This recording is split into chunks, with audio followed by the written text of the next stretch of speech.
Dans un espace public où il faut conquérir sa place, l'autre apparaît toujours comme un rival potentiel. Dans un espace marqué par la concurrence, la rivalité, l'autre apparaît comme un antagoniste, toujours potentiellement inquiétant. Et d'emblée, à cette inquiétude, il est tentant d'opposer l'intimité du chez-soi, les liens protecteurs qui unissent à ses plus proches, le cadre qui est celui de la famille dans lequel chacun trouve sa place et dans lequel l'ordre et l'harmonie, lorsque tout se passe bien en tous les cas, dans lequel l'ordre et l'harmonie voient le jour. Vous voyez, d'emblée, à l'espace public inquiétant s'oppose une intimité qui peut apparaître comme une réponse à cette inquiétude. Sur le plan politique, on comprend que la famille puisse dès lors apparaître comme un véritable modèle d'organisation sociale. Et si nous pouvions faire en sorte que l'espace public soit de même nature que l'espace du foyer dans lequel, je le disais à l'instant, chacun peut trouver sa place. Autrement dit, peut-on étendre à la société tout entière les attaches familiales, ces attaches qui, bien souvent, peuvent apparaître aussi rassurantes? C'est tentant, c'est discutable. Mais tentons le coup. Si j'étends à la société tout entière le modèle de la famille, j'obtiens une représentation de la société comme un ordre hiérarchique. Vous l'avez remarqué, la famille traditionnelle n'est pas une démocratie.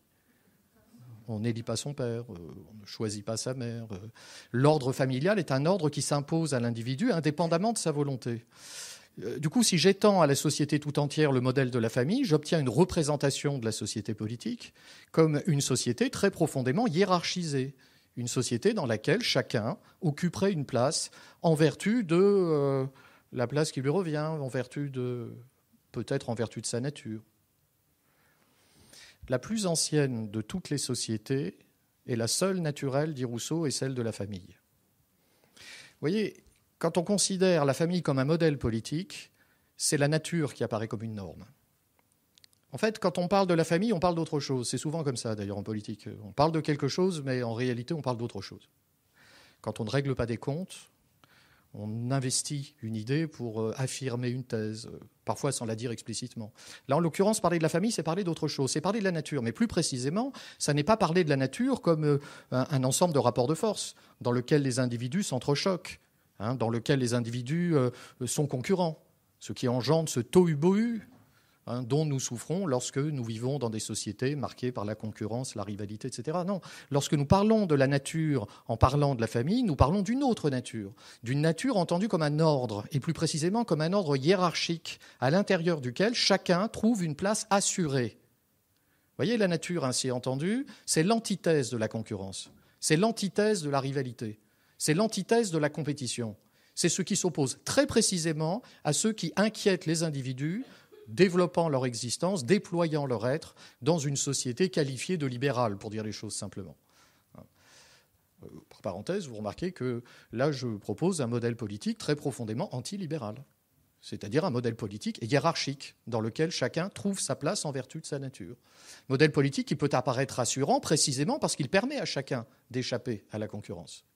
De ce point de vue-là, la nation serait comme une maisonnée protectrice, dans laquelle chacun trouverait sa place et dans laquelle chacun échapperait à cette inquiétude que j'évoquais à l'instant. L'intimité du foyer, étendue à la société tout entière, apparaît ici comme un véritable modèle politique. Bon. À quel prix ? Parce que s'il faut répondre à l'inquiétude, oui, mais à quel prix ? Le philosophe préférera bien souvent une inquiétude, peut-être joyeuse parfois, mais en tout cas une inquiétude, à une illusion rassurante et liberticide. Si l'on regarde de plus près, je citais Rousseau à l'instant, dans le contrat social, dès le début du contrat social, c'est peut-être pas par hasard si d'emblée il nous parle de la famille, dès le chapitre 2 du livre 1, tout de suite. Premier modèle évoqué, la famille. C'est pas par hasard, parce que le républicain a compris que son adversaire est là. Il a compris que ça, c'est l'antithèse de la République. La référence à la famille comme ordre hiérarchique, comme ordre naturel hiérarchique dans lequel chacun trouve sa place en vertu de sa nature. Donc si je reprends la formule de Rousseau, il faut la déplier. Tout à l'heure, j'ai cité le début de la formule de Rousseau. La plus ancienne de toutes les sociétés, la seule naturelle, est celle de la famille. Très bien, mais Rousseau poursuit. Encore faut-il considérer la famille en son commencement, c'est-à-dire au moment où le père et l'enfant sont dans une relation de dépendance liée au fait que l'enfant venant au monde ne peut pas subvenir lui-même à ses besoins. Vous voyez, le lien naturel qui règne dans l'intimité du foyer, ce lien n'est naturel que parce que l'enfant venant au monde ne peut pas subvenir à ses besoins, parce qu'il n'est pas autonome. C'est de là que vient la nature. Mais un bon père travaille à faire en sorte que son enfant devienne son égal, non? Parce que s'il fait ce travail-là, ça veut dire qu'ayant bien travaillé à faire en sorte que son enfant devienne son égal, lorsque son enfant est devenu adulte, entre lui et cet enfant, le lien n'est plus naturel, puisqu'il n'est plus hiérarchique. Donc, ou bien le lien est dissous, la famille est dissoute, chacun rentre dans l'indépendance et on passe à autre chose. Je ne dis pas que c'est souhaitable, mais en tout cas, c'est possible. Deuxième possibilité, on maintient la famille. Mais si on maintient la famille, elle ne peut plus se maintenir que par convention, c'est-à-dire par contrat. Donc, notre position qui dit qu'il est possible d'étendre à la société tout entière le modèle de la famille est une position qui considère que les peuples sont composés d'enfants, incapables de subvenir à leurs propres besoins. Et c'est très aimablement, évidemment, que les pères des nations se proposent pour disposer de l'être de chacun. Il suffit que la sécurité soit en jeu pour qu'immédiatement nous soyons prompts à renoncer parfois à une exigence de liberté. Attachez-moi, bien serré. C'est pas assez serré, là. Si c'est pour garantir ma sécurité, si c'est pour répondre à mon inquiétude, après tout, pourquoi pas? Mais un peuple est-il composé d'enfants? Un peuple digne de ce nom, est-ce un ensemble d'enfants? Rien n'est moins sûr. Alors évidemment, ce qui apparaît ici, c'est la tentation révolutionnaire, c'est-à-dire la tentation de celui qui refuse l'autorité paternelle. Voilà. Je refuse cette autorité paternelle qui n'a d'autorité que le nom, puisque ce père que j'évoque là, qui prétend gouverner au nom de la nature, n'est pas autorisé à le faire au nom de la nature si l'on considère qu'un peuple n'est pas composé d'enfants. Donc il n'a d'autorité que le nom, il n'a qu'un pouvoir en réalité qui se déguise en autorité. Donc la tentation qui voit le jour ici, en réaction à cette position qui étend à la société tout entière le modèle de la famille, la position qui voit le jour ici, la tentation qui voit le jour, c'est une tentation révolutionnaire qui consiste à s'opposer à l'autorité paternelle et tant qu'à faire à s'opposer à toutes les autorités. Alors là, il y a une autre difficulté. Vous voyez, quand on lit le texte de Rousseau, attentivement, on s'aperçoit qu'il théorise la famille en disant il y a la famille du début, qui est une famille reposant sur un lien naturel, du fait que l'enfant ne peut pas subvenir à ses besoins, puis il y a la famille qui ne se maintient que par convention, lorsque la famille est composée d'adultes. Il dit ça. Moi, je suis tenté d'ajouter un intermédiaire. Et entre les deux, quand on n'est plus dans la nature et pas encore dans la convention, on est où? On n'est plus un enfant, pas encore un adulte. Vous l'avez reconnu, c'est la figure de l'adolescent. Plus enfant, pas encore adulte. D'ailleurs, il est très habile, parce que celui-là, il sait jouer de la nature contre la convention et de la convention contre la nature. Vous savez, c'est le prof qui enseigne au lycée, qui voit arriver un collégien qui a 2 mois de vacances entre le collège et lui. Et alors, dès le début, si l'élève s'agite un peu, il va lui dire, on n'est plus au collège, on est au lycée, tu n'es plus un enfant. Alors là l'adolescent, c'est sûr, il lui sort de sa poche la nature. Si, je suis un enfant. Montre-moi que tu es le professeur. Montre-moi qui c'est le patron. Le même quand il rentre chez lui le soir et qu'il demande à sortir jusqu'à des heures impossibles, lorsqu'il est confronté à l'exigence du père ou de la mère qui lui dit « mais enfin quand même, à l'âge que tu as », il va dire « je ne suis plus un enfant ».